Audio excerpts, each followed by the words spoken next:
What's going on, guys? This is Cody Wilson, and it's my very first video, and I just wanted to take a minute and show you my brand new table. I finally have a camera set up so that you can see me out there in YouTube land, and hopefully you might get a glimpse of my beard. My first video today is going to be an unboxing video because I think they're cool, and I think it's fun to see my reaction to something that I just bought online. And it's a brand new fishing pole, as promised, and I'm really excited about it because when I bought it, it was an impulse buy, I'll say that much, but I really didn't know how much I needed one until I saw it. So let's get the thing out, and this is the box that was just left at my door just a little bit ago, that when I came home, and man, it is light, I'll tell you what.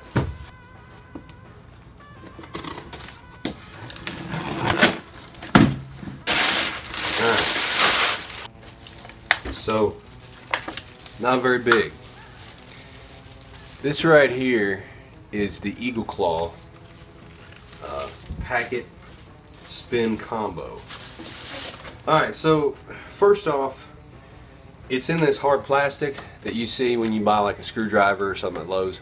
It's in this hard plastic, but that's not gonna be a problem because it's not glued around the edge, so I don't need to go grab scissors or anything to get in this. It's just stapled. And I love that about Eagle Claw is they know you're going to use it probably that same day. So a lot of Eagle Claw brand stuff you'll find it's really easy to open the packaging. Okay, so now the first thing that I notice about this rod that it comes with is everything's really loose, and we like that because we want to pull this whole thing out. So I'm going to start with the very last one. I'm going to pull it out, and you can see it extends well beyond the frame of my camera. So this is over 6 feet in length. This is a 6-foot rod. Now the handle is similar to any old spinning, rig that you would get at Bass Pro Shops or Walmart or whatever for $10. And it feels like a $10 rod. To be honest with you, it feels really light.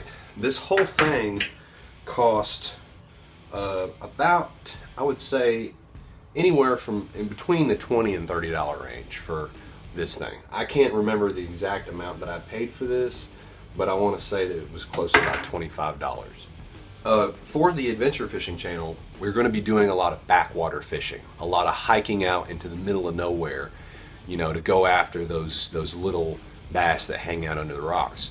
So this is going to be perfect for getting us back in those streams. And all I have to do to collapse it is just start at the base and just push. Ow. I tightened them a little bit so they're sticking, and that kind of hurts my hand. So getting it loose when they're pulled tight like that and shoving them back in like that kind of mashes it down on your fingers, so watch out for that. Alright, so I'm gonna pull this all the way out, but I'm not gonna pull it out too hard because I don't want them to stick, because I want to adjust them, right?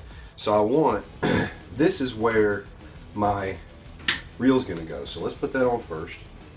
Okay, it goes in the top. Let's try this again. Wait, how does it? I see it. Okay. So let's go ahead and get our reel on, and it goes in the top. Like this, and that just goes right on there like that. And we want to make sure that that is darn near tight. All right. So basically, this feels like any really good quality one that you would get at Bass Pro Shops. This actually feels pretty heavy, and I like the weight on that pole. But I actually haven't taken the pole all the way out yet. We're actually going to take this outside. In our next video, we're going to catch some fish with it. I promise. So the handle, you can see, flips open. Standard feature on most reels. And if I want to lock it down, bend my pole around here. If I want to lock it down, all I got to do is twist this knob down, just like you do on any pole. Now, there is also the reverse lock right there, so you can have this free spinning both directions, or you can lock it down and only spins in one direction, right? So that's how I like them. Now, let's get on to the hand grip, right? Because when I'm fishing, this is how I hold it, and I always bring this lip up and I grab onto my line like that. So I start with it between these fingers and then I move to this. So really, this right here is more than enough hand grip. You have that there if you want to do a double-handed cast like that. So plenty of hand grip, really. This is a perfect size, and it feels like they did their homework and they did their research when they were making this thing, because they knew that backpackers were looking for something like this. Now right now what I'm trying to do is I'm trying to line up all these eyes, right?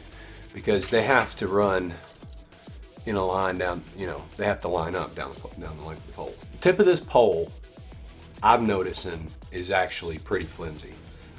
It feels like this, I can feel the wire in there, and I can feel the fiberglass binding around it or whatever it's made out of. I can feel that. So this feels like a really light rod. Like this is something you would catch panfish with, or little trout, little 6 to 8 inch trout probably. So I got all these lined up and I'm looking at the thing, and honestly, I know they're doing it just so you can use it as soon as you buy it, but honestly most fishermen take this off and replace it with their favorite line. And I'm probably going to end up putting some kind of an Invisibraid or something like that. I use braided line, and I use a really light 8-pound. And the reason for that is so it flies further, right? You want it to fly further, and you want it to be able to hold a very small but very heavy lure. That's the method for catching these fish. So this pole is going to work out great. Okay guys, so I really think this is going to be an awesome investment, and I'm glad that I bought it. It's money well spent, and I can't wait to take it out and show it to you on our next video. We're going to be making a trip down to Shelbyville, Tennessee. So join us for that. Thanks for watching guys, please subscribe, and we'll see you next time.